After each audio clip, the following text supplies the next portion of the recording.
Good evening to everyone. Thank you so much for joining us tonight. Thank you for coming on. Let's go ahead and get started. I'll just introduce myself. My name is Alyssa Maesler, and it's my pleasure to introduce you to the MAXIM3D tonight and Ovitz. It's a powerful combination, and we're excited to finally launch this. It's really going to be a product that can help you even further refine your craft as far as being a specialty lens fitter. And adding these higher order aberration optics to your lenses can really make a world of difference for a lot of patients. So we're excited to finally be at this point. So tonight, we have a lot of current customers. We appreciate you being here, and any of the newcomers who are new to Acculens and the MAXIM3D, welcome to you. And we're happy that you're here and wanting to learn more about our product. So a little bit more about Team Acculens. So Troy Miller is on the panel tonight. He's our VP of Operations. He's the brains behind the operation. A lot of the product development, any kind of tech questions, high technical issues, Troy is your go-to guy. He's kind of in partnership. His partner in crime is Steve Cogger. We are blessed to have him as well. He's our clinical educator. He also has a background in wave. He's our design and applications engineer. And most recently, Steve has come out with our new vision, corneoscleral ortho-K lens design. So we're grateful for him and his expertise. Colleen Wallace will be joining us in not as a panelist, but she's on here. She's also our general manager and very helpful. And most recently, we're excited to have Tom. He's going to be my partner, kind of doing some sales and marketing. He's obviously been in the business for a very long time, so we're grateful for having him at Acculens. So tonight, basic, easy agenda. I'll introduce the panel so you know what everyone on the panels. We're going to talk a little bit about MAXIM3D and freeform lens designs, the capability of the lens, what modifications are available to you, and the technology behind it. And then adding in, obviously, the HOA, higher HOA optics into the lens. So, and Dr. Leonard will be able to give you his expertise, essentially, in how that's going to work. So Dr. Leonard, everybody knows him. He's been a leader, basically, and a key opinion leader for a lot of the manufacturers and specialty lens fitters. We're grateful for him. He was one of our test sites. He ran a lot of the original patients through for us to adapt these lenses and make sure that we had the algorithms and everything correct. He's in private practice in California and a great resource in so many aspects of specialty lens fitting. So we're grateful for him. Nick is here tonight from Ovitz. He's the Chief Technology Officer. He'll be answering any of those technical questions. And as I mentioned before, Steve Cogger, he also was a test site, and he's going to have a lot of insight kind of as the MAXIM comes into play and how to utilize the MAXIM with these special optics.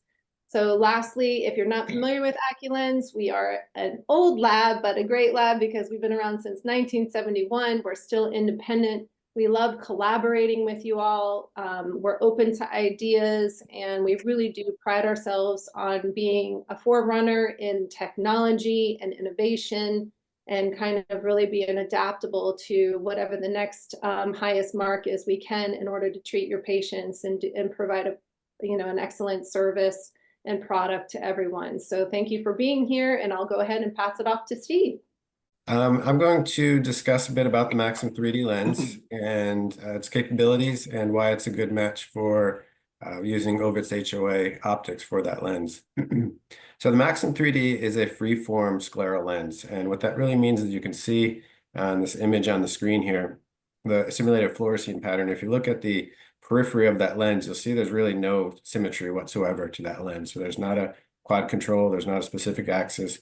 We have the capability to design a lens to fully match the peripheral cornea, the limbal area, and the scleral landing zone based on the eye. So every lens is individually designed for an individual eye. We have two approaches to designing that lens.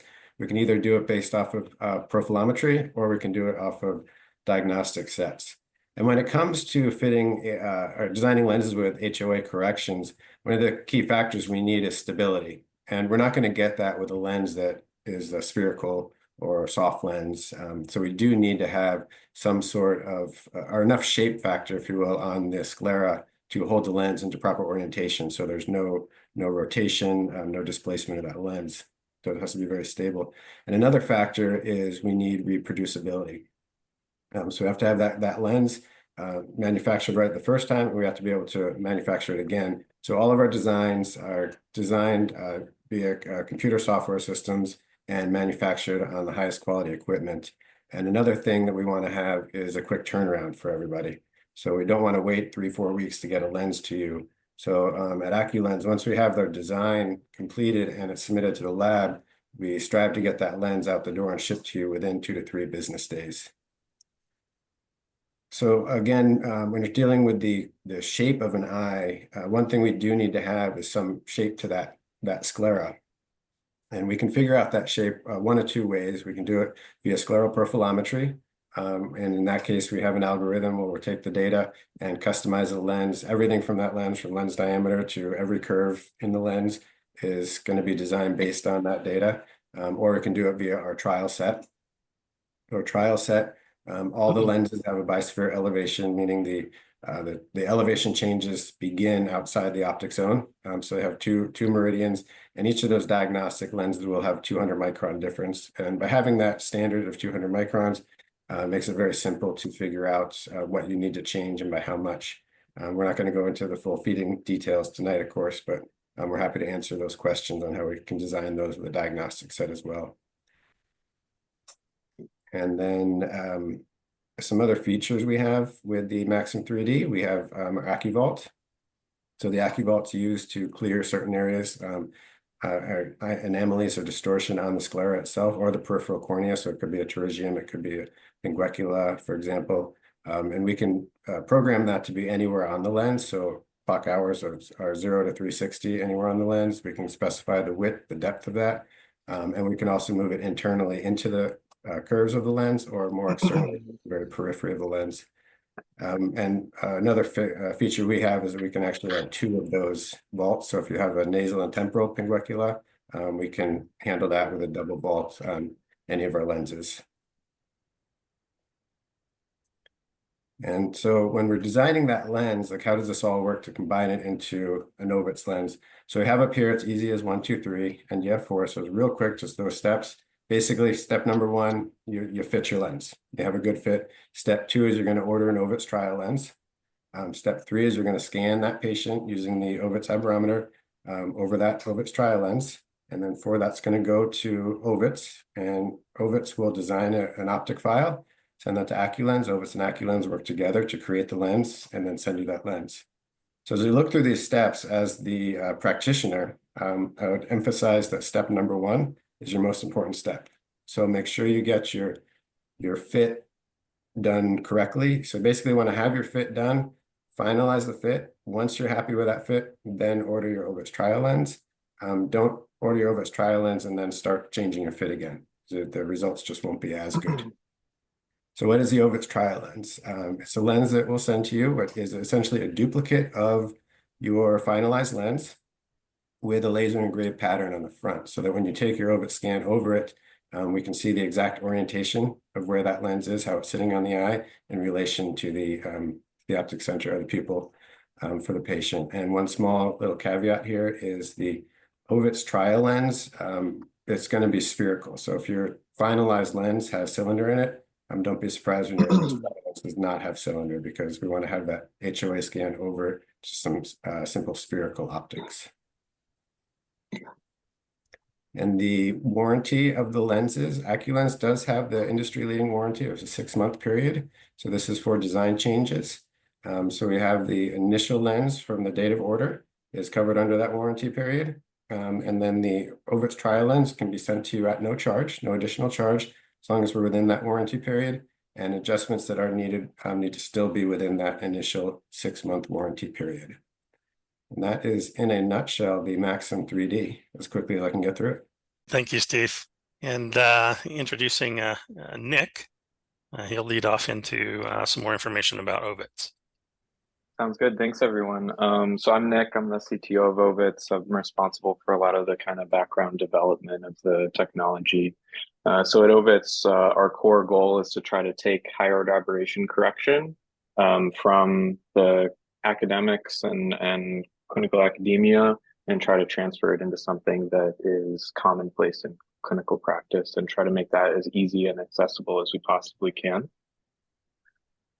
So part of doing that is creating a very purpose-built aberrometer. So we really have two goals with creating this aberrometer. One is to try to make it as cost affordable as possible, and two is to try to make it as easy to use as possible. So essentially how we've achieved this is to try to make it as purpose-built as possible. We're not trying to add like a million different features with like topography and this feature and that feature and try to put everything into one device. We're really just trying to get in there, get the aberrometry specifically over scleral lenses to try to get residual aberrations, get everything we need, and then get out of your way. So we try to focus on really clinically actionable items. We have a really affordable aberrometer, and we try to make things super easy to use. So the analogy we like to make in the picture below is that, on the picture on the left is like a common, ophthalmic device that you'll see where you look at the user interface and you're overwhelmed with all these different options and you're not even really sure what to press or look at. And on the right here is like the SpaceX super modern, where there's just one or two screens that show you exactly what you need to do, and you can dive into more detail if and when you need to. So going to the next slide, we have, sorry, the next slide after this. I wanted to just walk you quickly through that example and kind of show you what our user interface actually looks like. So this is the results screen that you'll see when you get an Ovitz aberrometer. You scan your first patient. This is what you'll see. Very simple. On the left-hand side, you'll see your sphere, cylinder, and axis because it will serve also as an autorefractor for you as well. And then just below that is the HOA RMS. And that's really the most important number clinically when you're scanning patients to see if they might be good candidates for HOA correction or not. That's one number that's really going to tell you, do they have a lot of higher order aberrations or not a lot of higher order aberrations? I.e., do I need to correct them or not? So the first map there is the wavefront map. This is not to be confused with the topography map. It looks very similar, but it's giving us a map of the different power profile as it goes through, really the refractive optics as it goes through the eye. As opposed to the physical shape of the cornea, it's telling us how light is bending in different portions of the pupil and where there's high power zones or low power zones. Going on to the next slide, just another tab with some different data here.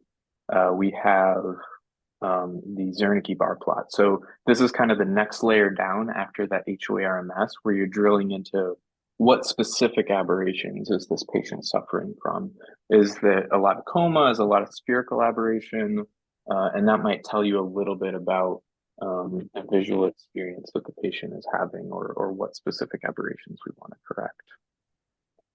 Going on to the next slide, we have some vision simulations. So the most important one on the right here is the point spread function. So this is a vision simulation that tries to show you how a patient looks at a point of light probably at night. So this is kind of how your patient's going to see a stoplight. So this can be a useful tool where you show them this on the aberrometer and you say, hey, is that kind of like what your night driving looks like? I know you're complaining about like streaking off to one side, monocular diplopia, things like visual symptoms like this. And oftentimes they'll look at this plot and be like, oh yeah, that's exactly what a stop sign looks like or what a traffic light looks like. Going on to the next slide, we have another simulation, which is the visual acuity simulation. So this shows you similarly to what I just said, a vision simulation of how they would see the eye chart, or how they would see more kind of everyday vision things. So again, it will give you an idea of how well the aberrometer data is matching up to their subjective experience, to try to build confidence that, like, yeah, these high order aberrations are kind of matching up with their subjective experience. So if we're kind of building confidence that if we're able to correct these high order aberrations, then hopefully it'll resolve those visual symptoms that they're having. So going on to the next slide, we have one super important feature, which I think is underemphasized in other aberrometers, or at least it's not very, it's a little bit confusing. Sorry, one slide back, just to get the square in the right place. Yeah, right there. So when you look at aberrometry results, it's very important that you understand what pupil diameter that you're looking at. So when a patient has like 2 microns of, let's say, coma, they have 2 microns of coma only at, let's say, a 6 millimeter pupil diameter. But if you were to measure them at a 3 millimeter pupil diameter, they're always going to have less. So it's important to kind of know and be very clear about what pupil diameter you're looking at.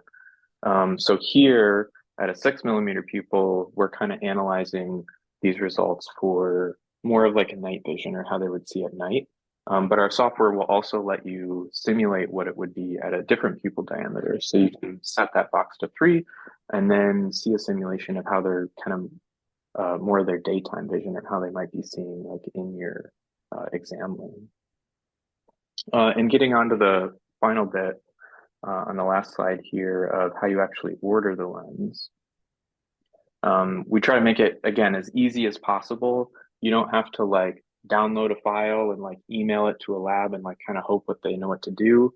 There's just one button on the results page. So you just click that button, you select Acculens, MAXIM3D, and you put in a couple basic pieces of information, any comments you have, stuff like that, and you just click send, and that'll go straight over to Ovitz, and we'll take your design or take your measurement and create a custom design for that specific patient for you, and that'll get sent on to Acculens for manufacturing. So that's kind of a quick overview of the Ovitz aberrometer. Again, we try to make it, the key points are as low cost as possible. We're not trying to add extra features. We're just trying to give you the best possible tool to do aberration correction. Thanks, Nick. So what are aberrations? I think Nick just, was talking about all that, any deviation from perfect vision. And, in a perfect case with no aberrations, as you can see here, you've got, all our rays are focused perfectly on the back of the eye. In my simple myopia, they're focused at the wrong point, as we know, in front of the retina, sort of low, regular lower order aberrations.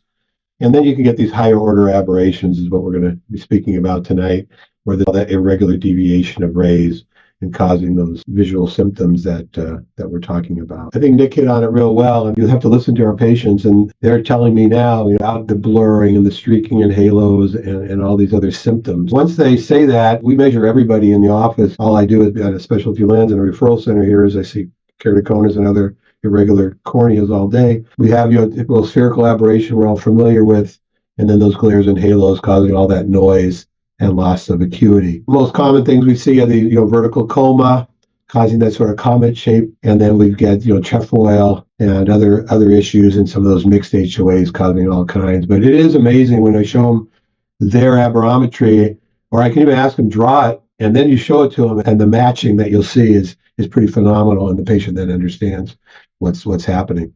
So I want to go through some cases pretty quickly here and show you what we do with this instrument. The Ovitz aberrometer is very simple to use, and that was a good point from Nick. My staff does that. Basically, you dark adapt the patient so we get that open pupil, and then take the measurements to go. So here was a patient. She lives down south of us from San Diego, about 150 miles away. Cone keratoconics, search out. They're having problems, and they write in, I'll have halos and things, and Ovitz pops up, and then they can find an Ovitz provider. And I see people from all over the world, as you'll see, and came in and just having has some scarring, some previous cross-linking.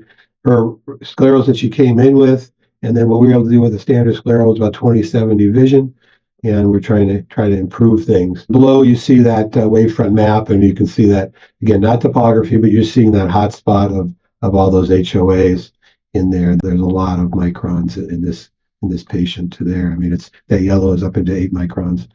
And then this on the right, you can see the problems it's causing.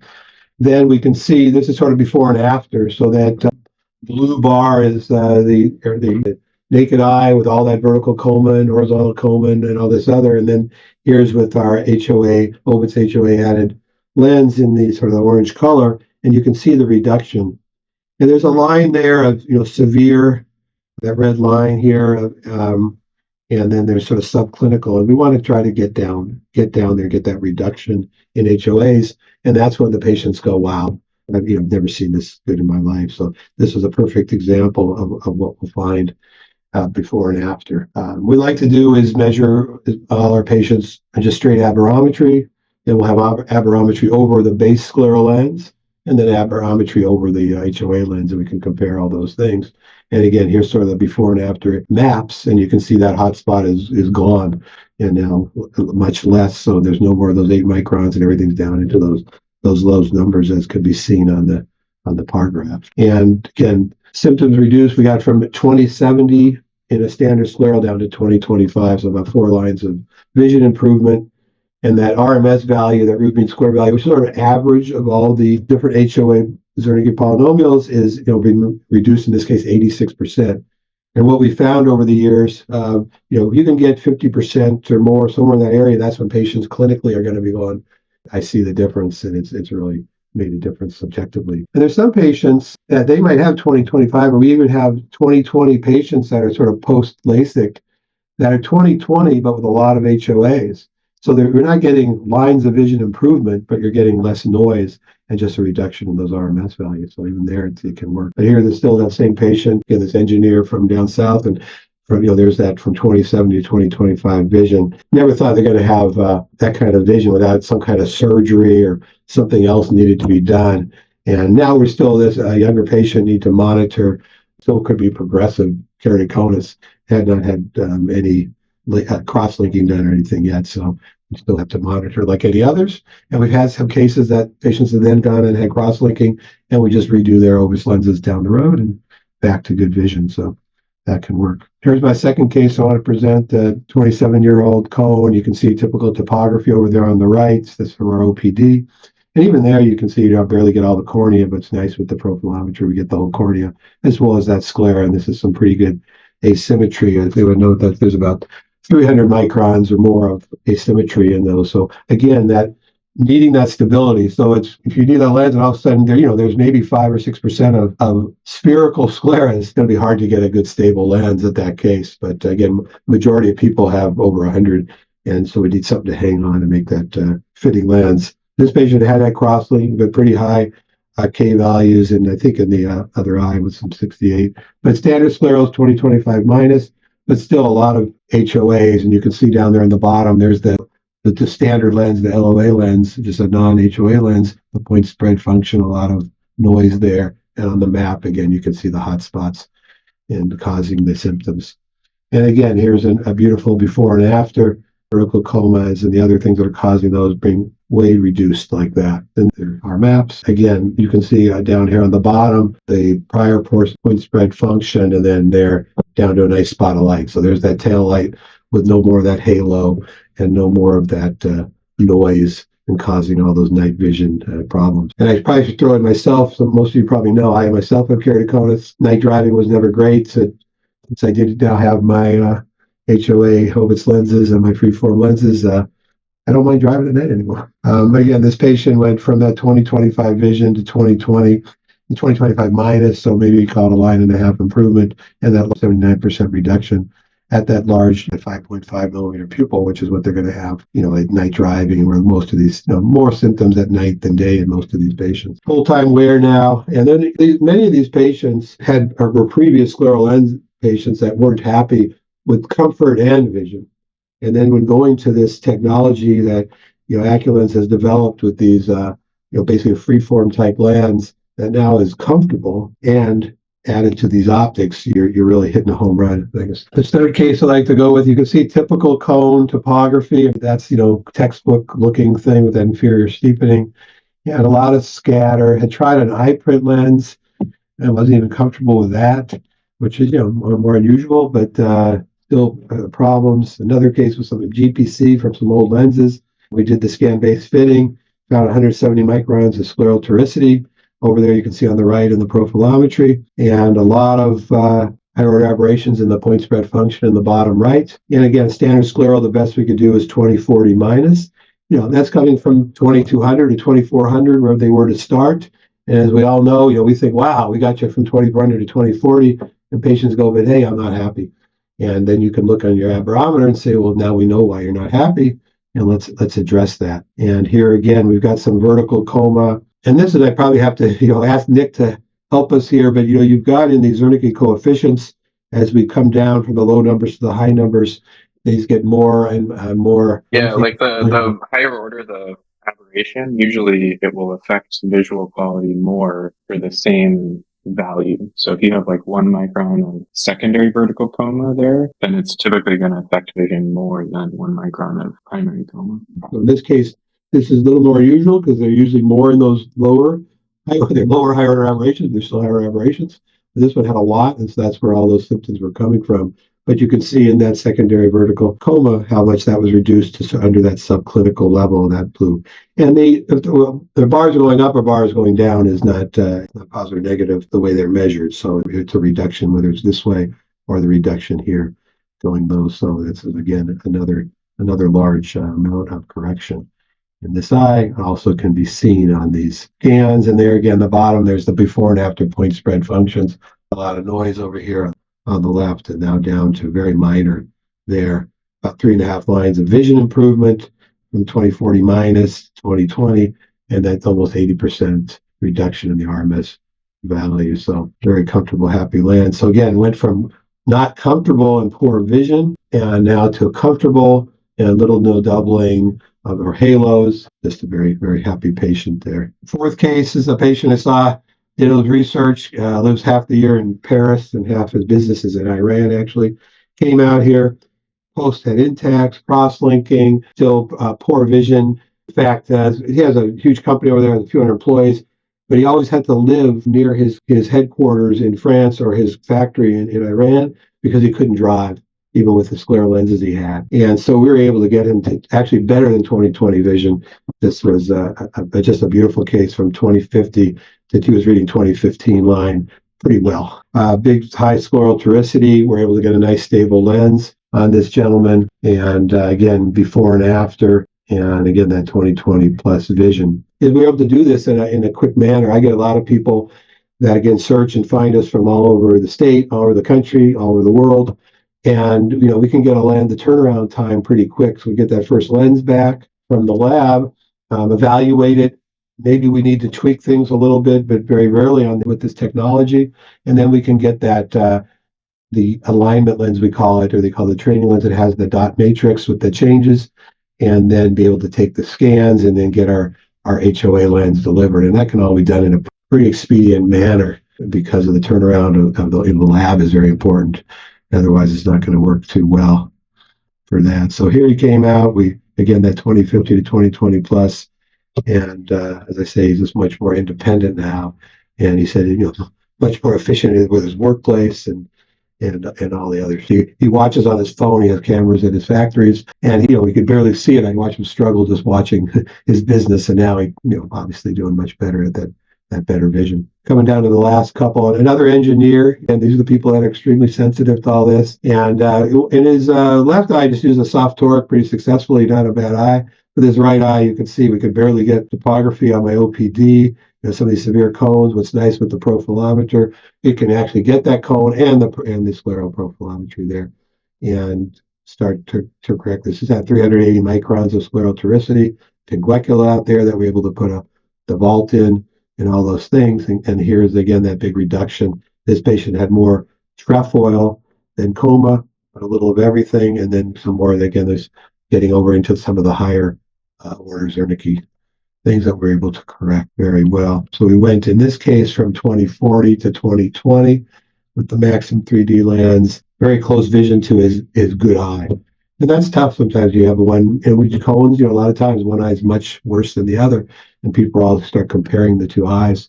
And you got to get them visually comfortable. There is a neural adaptation to these lenses, and that's all part of the journey.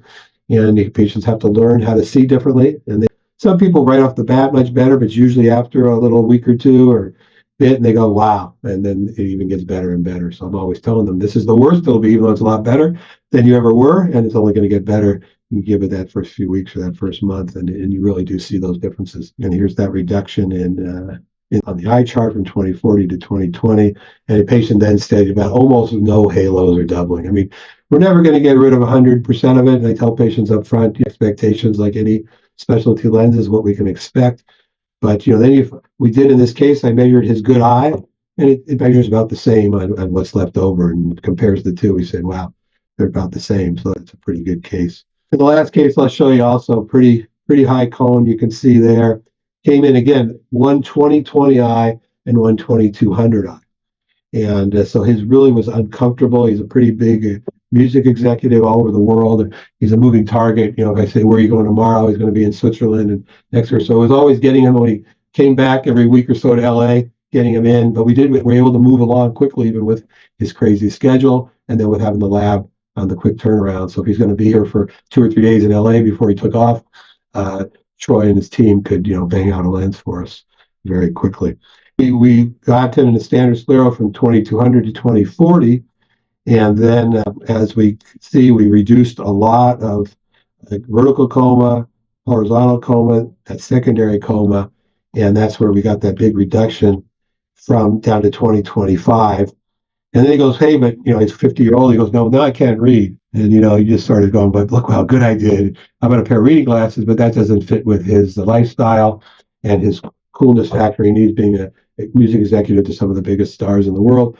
So we then just did a monovision, and he was very, very happy after that. He said he never thought he'd have this capability to see far and near and without all this other aberration causing just this discomfort. He used one eye really 2020, but he had this 2200 mess of HOAs coming into his brain. He just wasn't that comfortable. We got him, down to 2025, and then with the monovision lens, I think I had it now, but he was about 2050 after that, which we expected, but just a happy camper with good, useful monovision. So to sort of sum up, what I find, in our office, we, go through the steps. I say, listen to that patient, who's the ones that need, are having the issues. I mean, they have just small amounts, and I show them, and I said, it doesn't bother you. You're going to take a lot more of your time. You're going to need a few more visits here. There's a cost to it and that, but if it's bothering you enough in your lifestyle and comfort in life, then it's something we can move forward on, and we have that ability. And, the average we find is from 1 line to 5 lines of VA improvements, but it's really more about the reduction in the HOAs and the noise, because some people you could have, again, they're 20/20 post LASIK, and you're going to be 20/20 after the HOA, but they're just much happier without all that HOA noise and other point spread function issues that they're having. And we use them a lot. These were all keratoconic cases, but we've done a bunch of post LASIK, whether they had poor vision or fairly good vision on the chart, but with again, those HOA.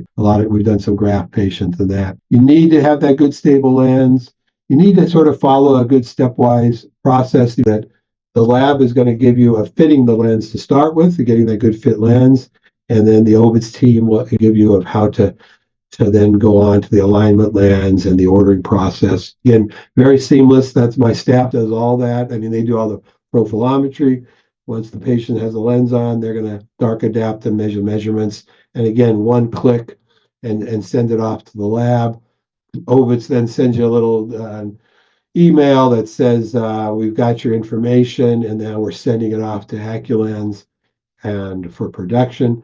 And then you can send a message off to Acculens at that point.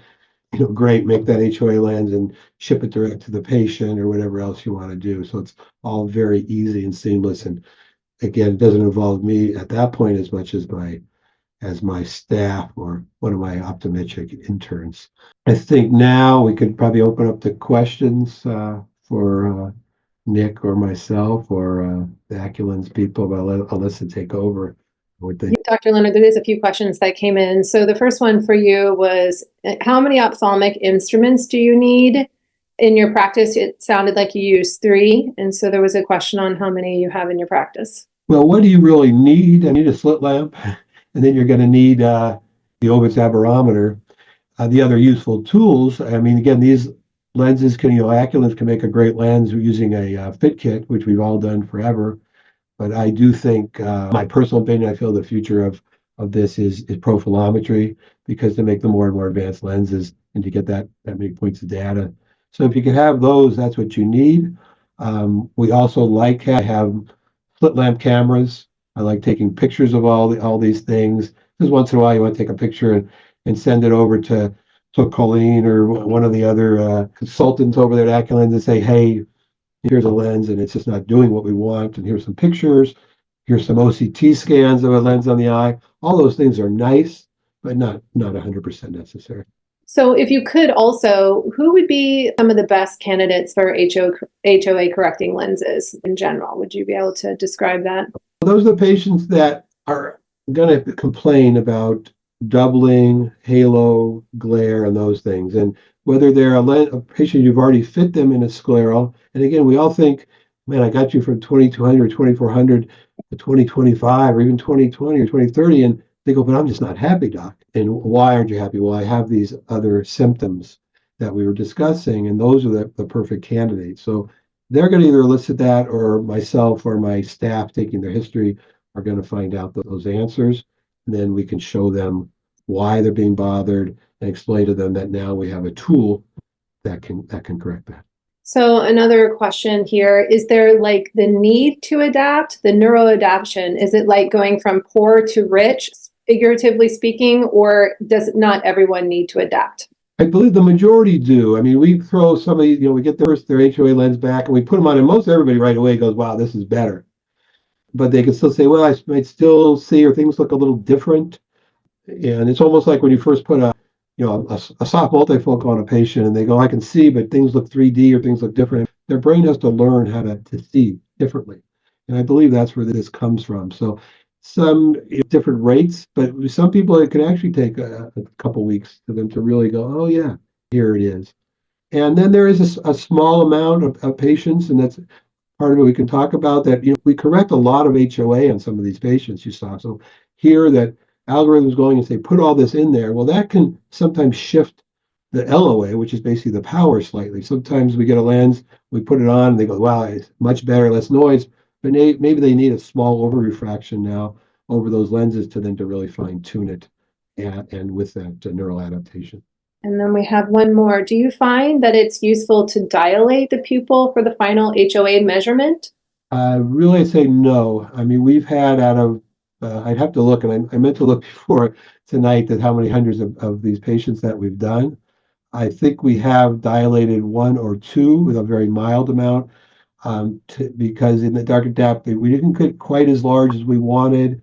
And so we could artificially dilate them up to maybe a 7-millimeter pupil and get that data to Nick and his team to see if that would help us with some of the correction. But it's if it's been 1 or 2 out of 100, I'd say that's about it. So originally, way back when things started, I think before Ovitz, we were all trying to use our aberrometers to do this, and with some other labs, and we dilated everybody. We thought all this was necessary, but it really hasn't been with this system something we need. As long as we get a big enough pupil with that trial lens and then any subsequent lenses, so that they can compare apples to apples, and it's pretty easy to do. Perfect. Okay, so how do you communicate with your patients when you believe they need the HOA correction? So for myself, it's really showing them, and you show them with that aberrometer, with the Ovitz aberrometer, and that to me, it's that point spread function which really hits home. They see the blurry E and all that, but that doesn't seem to ring with them. But when you show them that point spread function and they go, that's exactly what I see. It's uncanny how many times they say that, or they draw it out beforehand. I do that for fun sometimes, and they draw it out, and then you show them, and they go, that's a pretty big match. It's pretty cool. And so then I can show them, and then, Ovitz actually has, I don't know if you can see this, but I don't know if it shows up there because my background thing, but we have a nice little brochure from Ovitz. We have a poster in the wall, but things that can demonstrate them to them going, yeah, that's how I see. And then, we put a standard scleral lens on their eye, and we can have a reduction. And in many patients, that's all they need. but it's the ones that have that leftover high order aberrations that then we got to say, hey, let's go to the next step. And they're happy to know that there's something that they can do. Something further. Looks like one more question here, Dr. Leonard. So when you over refract that HOA lens to fine tune it, do you use with the 4-opter or do you use the aberrometer?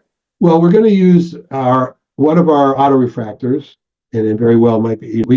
Everybody walks through here our standard procedure. We put them on our OPD auto refractor, and then they come in to see me, and then right away I'm going to know what kind of vision, what kind of over refraction we're going to need. But then we use our Ovitz one because we want to get that scan anyways, and then we do a 4-opter spheral or spheral cylinder over refraction.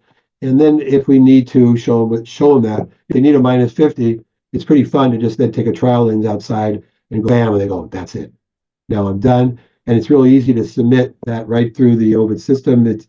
You can tell them here, add this over refraction, and is there any more HOA that you can massage out? Maybe there's still a little bit, and many times Nick can then get out a little bit more of that, one of those bars that's left over. That again is sent in seamlessly to them. They make that the new file that then goes to the lab with Troy, and they knock out that new lens.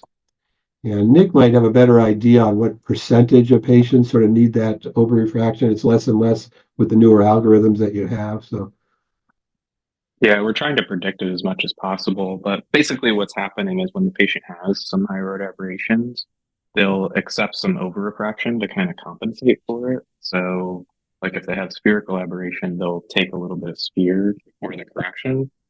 But once to compensate for the spherical aberration, but once we correct the spherical aberration using the HOA optics, now they don't need that sphere anymore. So they need to kind of recheck with the 4-opter to kind of fine tune the aberrations. And to your point, we're trying to do as much as we can with our algorithms and knowledge of how this works to try to predict how much shift that's going to be so that you don't need to do that extra step of fine tuning after. But I think right now, I don't know what your experience is, but we're probably sitting at about 30 to maybe 40% of the time that need to fine tune and usually it's less than a diopter. correct, yeah, small numbers. So it's a usable lens to the patient, so they can use that lens in the meantime and neural adapt. And during that time, and they get the new lens back, and that works out pretty well. And they see, and again, that's part of our plan in the beginning. That's part of we're going to tell them this is what to expect, and we're going to fit your lens, and that's going to take whatever it takes to get a good fitting lens, which is pretty quick these days with the these new lenses from Acculens.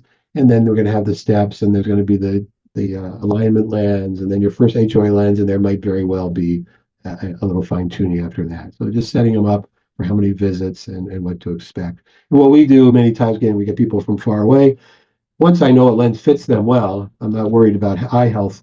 We can ship any of these lenses onto them, ship them their HOA lens, say wear it for a couple of weeks, neural adapt a little bit, come in for your first checkup, see if there's an over-refraction, and get that final lens at that point. So works pretty well if they could save them trips. Or we have many people come in and put the alignment lens on in the office, and we want at least 2 hours of that lens to settle. That's something we learned over time. Make sure it's stable, so they go have lunch or go shopping, or if they're from out of town, go to the beach and have fun, do something, and come back in 2+ hours, and then we can do the scan and go from there. So we can save trips that way for patients. Mm-hmm. Appreciate that. Yeah, and then following up on that previous question, is there ever a time that the 4-opter and the Ovitz device would conflict, and which one would Ovitz take into account? Well, we have an over refraction. That's real. So that's what we're going to put in. And sometimes it's just an over refraction with keeping the same HOA pattern, or sometimes it's adding over refraction with just a very minor change in the HOA pattern at that point. Okay. So yeah, just to answer it super directly, usually if we're fine tuning the over refraction, we'll use the 4-opter value, not the aberrometer value, because ultimately the 4-opter is representing better what the patient actually sees and what their subjective experience is. And this looks like our last one. Do you find that it's useful to use Ovitz over the scleral lens as an autorefractor plus giving the residual HOA? So it's going to do all that for you. So it can be used as your autorefractor. If you didn't have an autorefractor in your office, actually one day our OPD went down and we just used it as an autorefractor on every patient. They were just a non-contact lens patient. We just used it. It's a good little autorefractor. So in this case, it's measuring, if you put a trial lens on the eye and you're going to get that first power, that can be your autorefractor you use. So that way you can get a base aberrometry over a base lens, which it might be useful later on, but you really don't need that data because you're not going to really present that data until we have an alignment lens later on. All right. But it can be used as a good autorefractor. Perfect. That looks like all the questions. Is there any other comments you would like to give, Dr. Leonard? I just love it. It's been a great ride. Again, I was from sort of the beginning with Ovitz even, and then with Acculens, it's been fun doing it, but it's just been great, me being a special lens fitter and being a keratocontic myself, you get so many complaints of doubling and halos and just the unhappiness, even though I used to think I was doing so well with these patients of getting them on the chart way down. And then we could start measuring it with my OPD aberrometer before, Ovitz was around and say, well, here's why.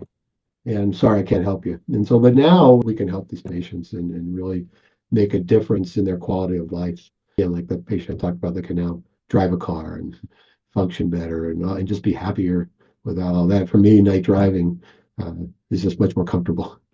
I don't make my wife drive at night anymore. All right, excellent. Well, thank you, Dr. Leonard, for that presentation. It was excellent. Anyone that might have further questions, please feel free just to use info@acculens.com. I can obviously move your questions along to whomever you might need to speak to, Dr. Leonard, or even the team at Ovitz. If you missed their emails, you can see here, info also at ovitz.us is available. Please send any questions. We're happy to help. We'd love to work with you, and we look forward to maybe doing that in the future. So thank you, everyone, for joining. And this will be available probably on record, and we wish you a good night.